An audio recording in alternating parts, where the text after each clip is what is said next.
नमस्कार.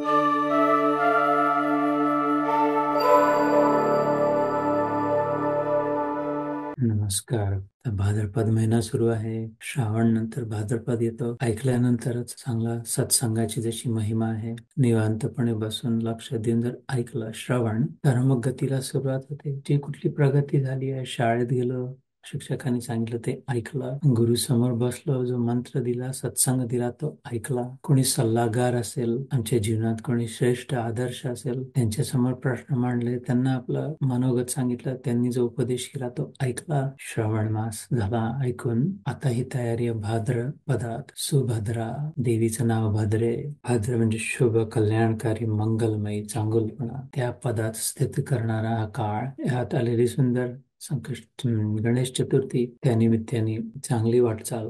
ध्यानाच्या वेळेस म्हटलं, समजा समोर गणेश गणपती असला आणि मागे साक्षी गोपाल असला, या जीवात्म्याला कष्ट चिंता. जोपर्यंत दोन्हीच्या सोबत असलो, राम लखन विच सिया शोभ ही ऐसी. तुलसीदास म्हणतात, राम आणि लक्ष्मणच्या मध्ये सीता आहे. राम लक्ष्मण विच सिया शोभ ही ऐसी. जीव ब्रह्म विच माया जैसी. जीव आणि ब्रह्म मध्ये वास्तविक जीव ब्रह्म एकात्म आहे, पण त्यात आलेली जशी माया आहे. रामही नाही आणि लक्ष्मणही नाही, तेव्हा संकट आलं. तोपर्यंत रावण नाही येऊ शकला, कुठलंच संकट नाही आलं. पाठराखाही गेला आणि अग्र जो आहे तोही गेला समोर, तेव्हा मग संकट आलं. हे संकेत करणारे जीव ब्रह्म विच माया जैसी. एक तर ठेवावा आपल्या जवळ सतत. वास्तविक दोन्ही आहेत, समोर मागे, आदो मध्यमचे अंत. समोर मागे मध्ये.